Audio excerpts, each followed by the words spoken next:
আমাদের সংস্কৃতি, আমাদের সংস্কার সর্বদা থাকবে আমাদের সাথে। ভারতের মহান গ্রন্থ আর কাব্যের সম্পূর্ণ সংকলন। সাবস্ক্রাইব করুন তিলক। শরীর সাপজনিত আসল রূপ প্রাপ্ত হব। এই সময় আমার দিব্য জ্ঞান নেই। সাপের কারণে আমার জ্ঞান রেখায়। তাই হে রাম, আমায় কৃপা করো, আমার এই শরীরকে মুক্ত করো।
কবন্ধ রাক্ষসকে প্রহার করতে পারে এমন বীর তোমরা কারা?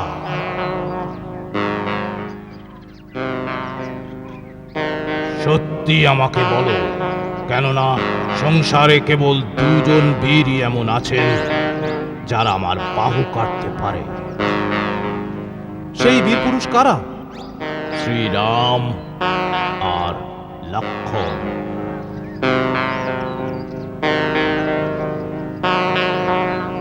তুমি রাক্ষস হয়েও রাম আর লক্ষ্মণকে কেমন করে জানো? আমি বাস্তবে রাক্ষস ছিলাম না। ঋষি স্থূলশিরার শাপে আমি রাক্ষস হয়ে গেছি। আর উনিই বলেছেন, যখন শ্রীরাম আপন ভাইয়ের সাথে আপন ভার্যাকে খুঁজতে এখানে আসবেন, তখন উনি তোমার বিশাল বাহু ছেদ করে আপন হাতে তোমার এই শরীরকে অগ্নিতে ভস্ম করে দেবেন। তখন তুমি শাপ মুক্ত হয়ে যাবে। যদি তুমি সেই রামই হও, তো সত্যি কথা বলো, আমাকে তোমার পত্নীর বিষয়ে এক গুরুত্বপূর্ণ সংবাদও দিতে হবে। আমি সেই রাম কবন্ধ। আমার পত্নী সীতার সম্বন্ধে তোমার ঠিক কি জানা আছে? আমি তো কেবল এটুকুনি জানি যে রাবণ নামের এক রাক্ষস আমার পত্নী সীতাকে হরণ করে নিয়ে গেছে। কিন্তু সে কোথায় থাকে, কেমন ওর প্রভাব প্রতিপত্তি, এ আমি জানি না। যদি তুমি জেনে থাকো তো কৃপা করে ওর সম্পর্কে আমার সমস্ত সূচনা দাও। এখন দিতে পারবো না। আমার এই রাক্ষস শরীর সাপজনিত। ঋষির শাপে আমার সুন্দর শরীরের সাথে আমার দিব্য জ্ঞান আর বিজ্ঞান দুই লুপ্ত হয়ে গেছে। যদি তুমি আমায় গর্তের মধ্যে ফেলে আমার এই শরীরকে দাহ করো, তাহলেই আমি আবার আমার পূর্ব গন্ধর্ব রূপ ফিরে পাব। কিন্তু আমরা তোমায় জীবিত দাহ করব কিভাবে? হে রাঘব, এতে তোমার কোনো দোষ হবে না। ব্রহ্মার বরদানের কারণে আমি অস্ত্র প্রহারে মারা যেতে পারি না। এর একটাই উপায় আছে। ঋষি স্থূলশিরার কথানুসারে অগ্নিতে জ্বালিয়ে দিলেই আমি এই বিরাট শরীরের বন্ধন থেকে মুক্ত হয়ে আমার আসল রূপ প্রাপ্ত হব। এই সময় আমার দিব্য জ্ঞান নেই। শাপের কারণে আমার জ্ঞান আর বিজ্ঞান দুই নষ্ট হয়ে গেছে। বড় অদ্ভুত কথা তো। কিন্তু এটাই সত্যি। আমি তনু নামক এক গন্ধর্ব। পূর্বকালে আমি বড় বীর আর পরাক্রমী ছিলাম, এত সুন্দর যে ইন্দ্র, সূর্য আর চন্দ্রের মতো আমার শরীর মনোহর আর তেজস্বী ছিল। তবু আমি কৌতুক বশে ভয়ানক রাক্ষস রূপ ধারণ করে ঋষি মুনিদের ভয় ভীত করতাম। এতে আমার আনন্দ হতো। একদিন স্থূল শিরা নামক এক তেজস্বী মহারিষি বনে এলেন। ওনার মাহাত্ম্য না জেনেই আমি ওকে ভয় দেখাতে লাগলাম। উনি কুপিত হয়ে ওই সময় জল হাতে নিয়ে আর অগ্নিকে সাক্ষী রেখে আমাকে শাপ দিলেন। আমি তোকে অভিশাপ দিচ্ছি, এই ভয়ানক রূপই তোর আসল রূপ হয়ে দাঁড়াবে, আর তুই রাক্ষস বৃত্তিতেই বাঁচবি। আমি ওনার দুটি চরণ ধরে বারবার মিনতি করলাম। সাপ থেকে মুক্ত হবার উপায় জানতে চাইলাম। তখন উনি বললেন, আমার অভিশাপ বিফল হতে পারে না, কিন্তু আমি তোর উপর দয়া করে বলছি যে যখন শ্রী রামচন্দ্র লক্ষণের সঙ্গে এখানে আসবেন আর উনি তোর দুটো বিশাল বাহু ছেদ করে যদি আপন হাতে তোর শরীরের দাহ সংস্কার করেন, তবেই তোর সুন্দর স্বরূপ আর দিব্য জ্ঞান ফিরে পাবি। একবার আমার ইন্দ্রের সাথে যুদ্ধ হলো। দীর্ঘ জীবন বরদান প্রাপ্ত হওয়ার কারণে ও আমায় মারতে পারেনি, কিন্তু ইন্দ্রের ব্রহ্ম প্রহারে আমার মাথা আর দুই পা কবন্ধেই ঢুকে গেছে। সেই থেকে আমার শরীর কেবল কবন্ধ মাত্র রয়ে গেছে, আর আমি নিজের লম্বা লম্বা বাহু দিয়ে বনের পশু পক্ষীদের ধরে খাই। তাই হে রাম, আমায় কৃপা করো, আমার এই শরীরকে মুক্ত করো। সূর্য অস্ত হবার পূর্বেই আমায় কোনো গর্তে ফেলে দিয়ে আমার দাহ সংস্কার করে দাও। তখন আমি এক এমন মহাপুরুষের কথা বলবো যে তোমায় সহায়তা করবে। বেশ, তাই হোক। ভাই, তুমি গর্ত খুঁড়ে চিতা তৈরি করো। যথাজ্ঞা।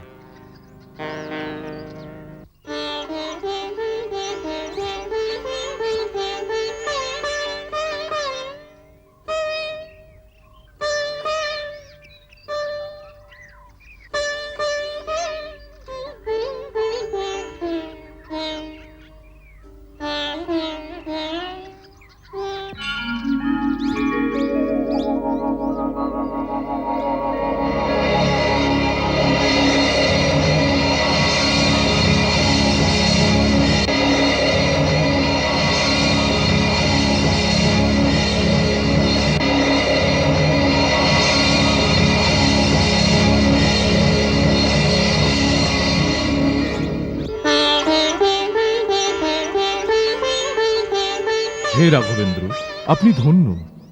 আপনার করুণাময় দৃষ্টির কারণে আমি পূর্বের মতো আপন সুন্দর শরীর পুনঃপ্রাপ্ত হয়েছি।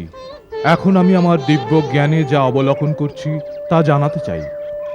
রাবণ দেবতাদের কোষাধ্যক্ষ মহাগন্ধর্ব কুবেরের ছোট ভাই, পুলকেশ ব্রহ্মার পৌত্র আর ঋষি বিসর্বার পুত্র। ব্রহ্মার বর লাভ করে দিগ্বিজয়ী হয়ে গেছে ও দানব অর্থাৎ পূর্ব দেবতাদের রাজা। উনি আপনার ভার্যাকে নিয়ে দক্ষিণ দিকে যাত্রা করেছেন। যেখানে উনি গেছেন সেখানে আমার দৃষ্টি যায় না, কিন্তু আমি যা দেখতে পাচ্ছি তাই বলে যাচ্ছি। দক্ষিণের দিকে গেলে আপনি এক পরমবীর বানরের রাজা সুগ্রীবকে পাবেন। ওনার সাথে আপনার মিত্রতা হবে। উনি সীতামার খোঁজ করতে আপনার সহায়তা করবেন। সুগ্রীব এই সময় ঋষিমুখ পর্বতের ওপরে থাকেন। আপনি শীঘ্রই ওনার কাছে যান আর ওর সাথে মিত্রতা করুন। আমি দেখতে পাচ্ছি যে অন্তে আপনি রাবণকে পরাস্ত করে বিজয়ী হবেন। কিন্তু ঋষিমুখ পর্বতে যাওয়ার পথ কোনটা? আপনি পশ্চিম দিকে যেতে গিয়ে দক্ষিণ প্রদেশের বহু পর্বত আর নদীকে পার করে পম্পা সরোবর নামক এক সুন্দর সরোবরে পৌঁছবেন। ওখানে মহামুনি মাতঙ্গের আশ্রম আছে। ওনার তপবনের প্রভাবে ওই আশ্রমের নিকটে চলে এলেই প্রাণীর হিংসার সমস্ত প্রবৃত্তি স্বয়ংই নষ্ট হয়ে যেতে থাকে। মাতঙ্গমুনি আর জীবিত নেই, কিন্তু ওনার এক পরম শিষ্যা মহাতপস্বিনী সর্বরী এখনও ওখানে থাকেন। উনি আপন গুরুর আজ্ঞানুসারে আপনার আগমনের প্রতীক্ষা করে রয়েছেন। উনি আপনাকে ভগবান মনে করে নিত্যদিন আপনার পূজা করেন। যখন আপনি ওর সাথে মিলিত হবেন তখন উনিই আপনাকে মহাবলী সুগ্রীবের কাছে পৌঁছনোর পরের রাস্তা বলে দেবেন। হে রাম, আপনি নির্ভয়ে থাকুন। আপনি অবশ্যই বিজয়ী হবেন। এখন আমায় আজ্ঞা দিন। প্রণাম।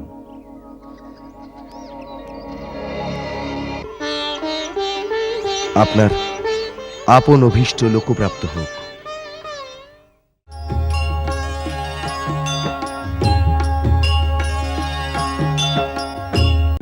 আর সত্যি কথা এই যে প্রভু, আমি আপন মন্ত্রীদের সম্মতিতে আপনার স্মরণে এই আশা নিয়ে এসেছি যে লঙ্কার নির্দোষ প্রজাদের তরফ থেকে আপনার কাছে দয়া ভিক্ষা চাইতে পারি, যাতে এক পাপীর পাপের কারণে সমস্ত প্রজাকে দণ্ড না ভুগতে হয়।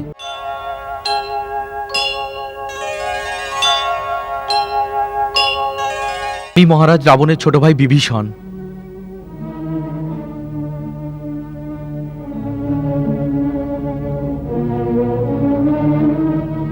হে দেবতা রক্ষক, আমার মধ্যে সমস্তই দোষ। আমার জন্ম রাক্ষসকুলে হয়েছে। আমার শরীর তমসার মতো। এই কারণে স্বভাবতই আমার পাপের সাথে বন্ধুত্ব হয়েছে। এইসব থাকার জন্যে আমি আপনার দর্শনেরও পাত্র নই। তবু আপনার কথা শুনে আপনার সাথে দেখা করতে এসেছি। প্রভু, আপনি শরণাগত অভয়কারী। যারা আপনার শরণ পেয়েছে তারা জন্ম আর মৃত্যুর ভয় থেকে মুক্তি পেয়ে যায়। প্রভু, আমাকে মহারাজ রাবণ অপমান করে লঙ্কা থেকে বার করে দিয়েছেন। আমি ওনাকে অধর্ম আর অনীতি থেকে বাঁচানোর জন্য এই কথা জোর দিয়ে বলেছি যে দেবী সীতাকে সম্মানের সাথে আপনার কাছে পৌঁছে দেওয়া হোক। তাহলে লঙ্কা তথা লঙ্কার নির্দোষ প্রজাদের যুদ্ধের সংঘাত থেকে বাঁচানো যাবে। কিন্তু উনি কোনো প্রকারে তা মানেননি। আমি নিজের মুকুটও ওনার চরণে রেখে দিয়েছিলাম। উনি সেটাও পদাঘাত করে দূরে ফেলে দিয়েছেন।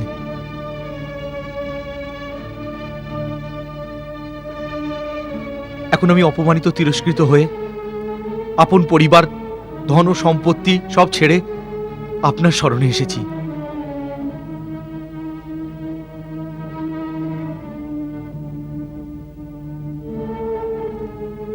প্রভু, আপনি শরণাগত বৎসল। আমার অগুরু চিত্ত ধরবেন না প্রভু। আমায় রক্ষা করুন প্রভু, আমায় রক্ষা করুন।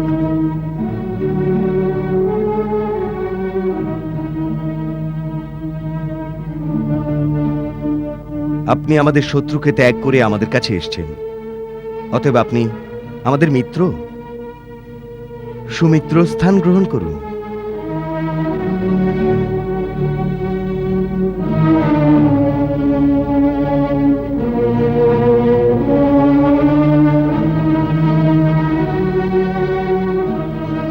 স্বামী, আমি তো সেবক হতে এসেছিলাম, আপনি তো আমাকে মিত্র স্থান দিয়ে দিয়েছেন। আমি তো এর পাত্র নই। এটা আপনার বিনম্রতার পরিচয়, আর এটাই আপনার মহানতা লঙ্কেশ। লঙ্কেশ,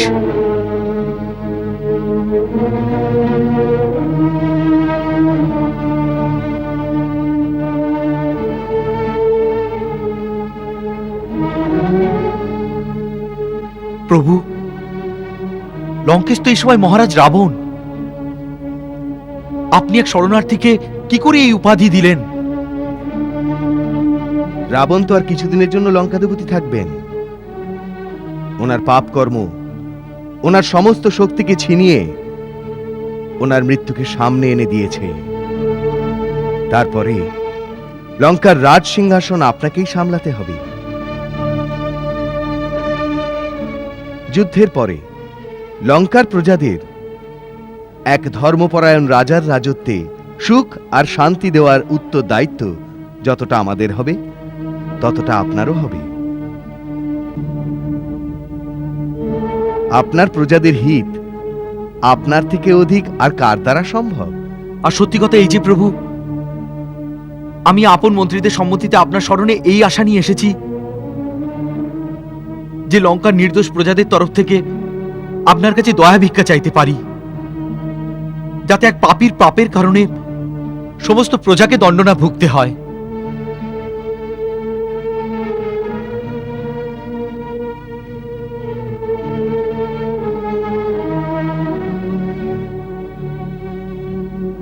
মিত্র, আমি তোমার প্রজাবৎসলতার প্রশংসা করছি। আমি তোমায় কথা দিচ্ছি, আমাদের দলের কোনো সৈনিক লঙ্কার কোনো নির্দোষ নাগরিকের ক্ষতি করবে না, বরং আমার সেনা তোমার প্রজাদের রক্ষা করবে। আমি কেবল তারই সংহার করব যে যুদ্ধের ইচ্ছায় আমাদের সম্মুখে আসবে।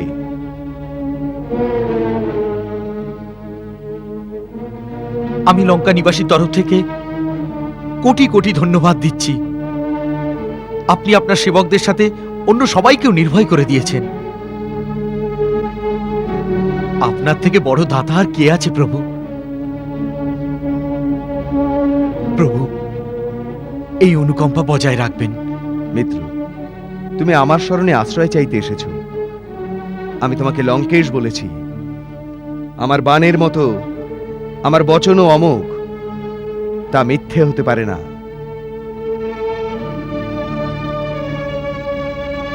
রাবণ তোমার মুকুট ছুঁড়ে দূরে ফেলে দিয়েছে, তার বদলে আমি তোমাকে রাজমুকুট পরাবো।